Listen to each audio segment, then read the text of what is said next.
Praise the lord. ఈరోజు దేవుని వాగ్దానము,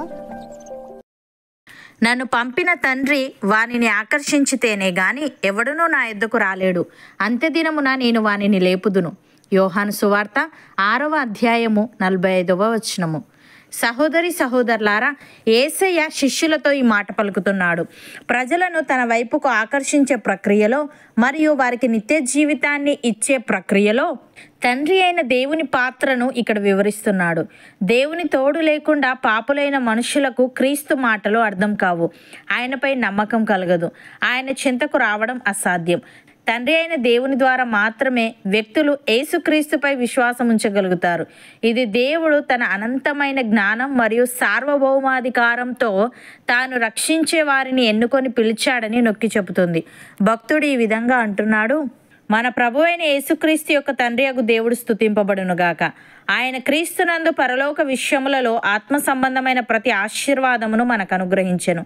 ఎట్లనగా తన ప్రియుని యందు తాను ఉచితముగా మనకు అనుగ్రహించిన తన కృపా మహిమకు కీర్తి కలుగునట్లు తన చిత్త ప్రకారమైన దయా సంకల్పము చొప్పున యేసుక్రీస్తు ద్వారా తనకు కుమారులనుగా స్వీకరించుటకై మనలను ముందుగా తన కోసము నిర్ణయించుకొని మనము తన ఎదుట పరిశుద్ధులమును నిర్దోషులమునై ఉండవలనని జగత్తు పునాది వేయబడక మునిపే ప్రేమ చేత ఆయన క్రీస్తులో మనలను ఏర్పరచుకొనెను. దేవుని కృపా మహదైశ్వర్యమును బట్టి ఆ ప్రియుని యందు ఆయన రక్తము వలన మనకు విమోచనము, అనగా మన అపరాధములకు క్షమాపణ మనకు కలిగి ఉన్నది. కాలము సంపూర్ణమైనప్పుడు జరగవలసిన ఏర్పాటును బట్టి ఆయన తన దయా సంకల్పము చొప్పున తన చిత్తమును గూర్చిన మర్మమును మనకు తెలియజేసి మనకు సంపూర్ణమైన జ్ఞాన వివేచన కలుగుటకు ఆ కృపను మన ఎడల విస్తరింపజేసెను అని.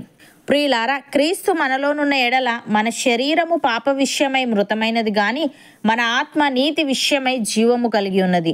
మృతులలో నుండి యేసును లేపిన వాని ఆత్మ మనలో నివసించిన ఎడల మృతులలో నుండి క్రీస్తు యేసును లేపినవాడు చావునకు లోనైన మన శరీరములను కూడా మనలో నివసించుచున్న తన ఆత్మ ద్వారా జీవింపజేయును.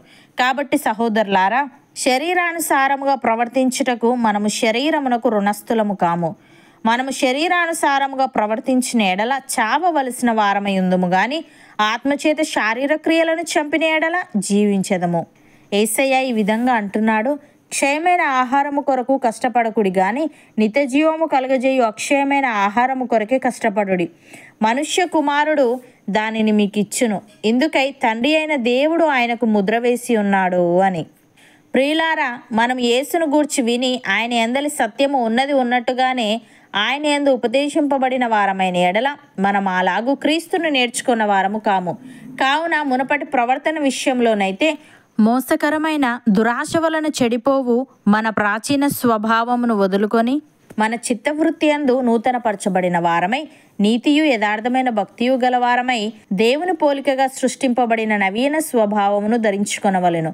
అపోస్తలుడైన పౌలు ఎఫెసీలకు వ్రాస్తూ ఈ విధంగా అంటున్నాడు: మీ మనోనేత్రములు వెలిగింపబడినందున ఆయన మిమ్మును పిలిచిన పిలుపు వలనైన నిరీక్షణ ఎట్టిదో, పరిశుద్ధులలో ఆయన స్వాస్థ్యం యొక్క మహిమైశ్వర్యం ఎట్టిదో, ఆయన క్రీస్తునందు వినియోగపరిచిన బలాతిశయమును బట్టి విశ్వసించు మనయందు ఆయన చూపుచున్న తన శక్తి యొక్క అపరిమితమైన మహత్యం ఎట్టిదో మీరు తెలుసుకొనవలనని మన ప్రభువైన యేసుక్రీస్తు యొక్క దేవుడైన మహిమా స్వరూపియగు తండ్రి తన్ను తెలుసుకొనుట యందు మీకు జ్ఞానమును ప్రత్యక్షతయును గల మనస్సు అనుగ్రహించినట్లు నేను నా ప్రార్థనల యందు మిమ్మును గూర్చి విజ్ఞాపన చేయుచున్నాను అని. సహోదరి సహోదరులారా, మీలో ప్రతి వాడును దేవుణ్ణి ఎరగని అన్యజనుల వలె కామాభిలాష యందు కాక పరిశుద్ధత యందును ఘనత యందును తన ఘటమును ఎట్లు కాపాడుకొనవలెనో అది ఎరిగి ఉండుటయే దేవుని చిత్తము. ఈ విషయమందెవడునూ అతిక్రమించి తన సహోదరునికి మోసము చేయకుండవలెను. ఎందుకనగా మేము పూర్వము మీతో చెప్పి సాక్ష్యమిచ్చిన ప్రకారము ప్రభు వీటన్నిటి విషయమై ప్రతిదండన చేయువాడు. పరిశుద్ధులగుటకే దేవుడు మనలను పిలిచెను గాని అపవిత్రులుగా ఉండుటకు పిలవలేదు. కాబట్టి ఉపేక్షించువాడు మనుష్యుని ఉపేక్షింపడు గాని మీకు తన పరిశుద్ధాత్మను అనుగ్రహించిన దేవునినే ఉపేక్షించుచున్నాడు. అవును అన్నవారు నాతో పాటు ప్రార్థనలో ఏకీభవించండి.